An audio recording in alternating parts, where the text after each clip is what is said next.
చాలామంది pregnant ladies కుంకుమ పువ్వుని వాడుతూ ఉంటారు. బేబీ మంచి కలర్తో పుట్టాలి, హెల్దీగా పుట్టాలి, అందంగా పుట్టాలి అని కుంకుమ పువ్వుని వాడుతూ ఉంటారు. కానీ చాలామందికి కుంకుమ పువ్వుని ఎలా వాడాలో తెలియకుండానే వాడుతూ ఉంటారు. అలాంటి వాళ్ళ కోసం కొన్ని సూచనలు ఇస్తున్నాను. నా పేరు డాక్టర్ యశోద, ఆయుర్వేద గైనకాలజిస్ట్.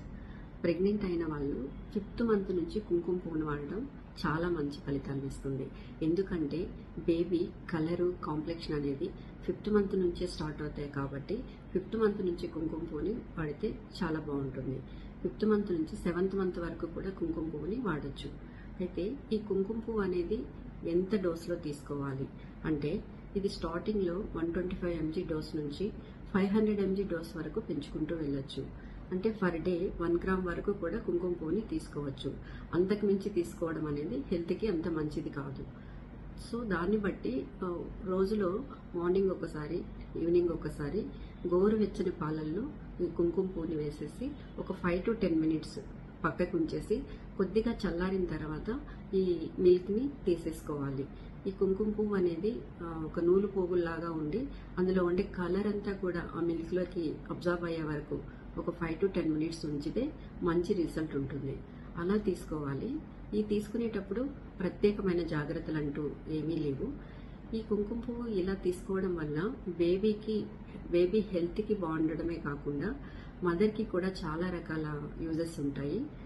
మెయిన్గా మదర్కి బ్లడ్ అనేది అంటే హెచ్బి పర్సంటేజ్ అనేది కొంతవరకు ప్రెగ్నెన్సీలో తక్కువగా ఉంటుంది. చాలా మందిలో పర్సంటేజ్ అనేది కూడా చాలా పెరగాల్సిన అవసరం ఉంటుంది. కాబట్టి అలాంటి వాళ్ళల్లో ఈ బ్లడ్ అనేది మంచిగా ఫామ్ అవడానికి కూడా అంటే హెచ్బి పర్సంటేజ్ పెంచడానికి కూడా కుంకుమ పువ్వు ఉపయోగపడుతుంది. దీంతో పాటు బీపీని అంటే కొంతవరకు బ్లడ్ ప్రెషర్ని కంట్రోల్ చేసే గుణం కూడా ఈ కుంకుమ పువ్వులో ఉంటుంది. ఈ కుంకుమ పువ్వు బ్లడ్ ప్రెషర్ని తగ్గిస్తూ తర్వాత బాడీలో అంటే బేబీ ఎదిగే కొద్దీ మదర్కి కాలి పిక్కలు పట్టేసినట్టు ఉండడం, పెయిన్ ఎక్కువ ఉండడం, అంటే మజిల్ క్రాంప్స్ అనేవి వస్తూ ఉంటాయి.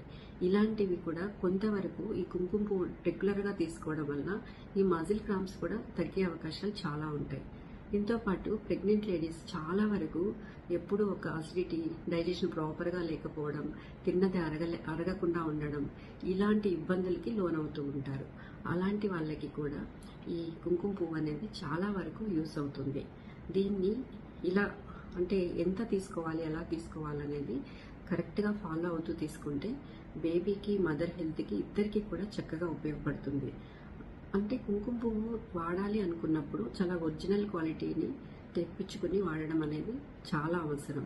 ఎందుకంటే ఎక్కువ శాతం కుంకుమ పువ్వు అనేది కల్తీ దొరుకుతుంటుంది. అట్లా కాకుండా ఒరిజినల్ క్వాంటిటీ డాక్టర్ అడ్వైస్ మీద తెప్పించుకొని యూస్ చేస్తే మదర్కి, బేబీకి చాలా మంచి ఉపయోగం ఉంటుంది. దీన్ని పర్ డే 1 గ్రామ్ కంటే కూడా ఎక్కువ డోసెస్ తీసుకోకపోవడమే మంచిది. ఒకవేళ ఎవరిలో అన్నా కుంకుమ పువ్వు పడలేదు లేదా బాడీకి సూట్ కాలేదు అట్లా అనుకున్నప్పుడు కొంతవరకు వామిటింగ్ సెన్సేషన్ వచ్చినట్టు ఉండడం అలా ఉంటుంది. అది అబ్జర్వ్ చేసుకొని స్టాప్ చేయొచ్చు. అంతకు మించి కుంకుమ పువ్వు వల్ల మేజర్గా ఎలాంటి కాంప్లికేషన్స్ ఏమీ ఉండవు.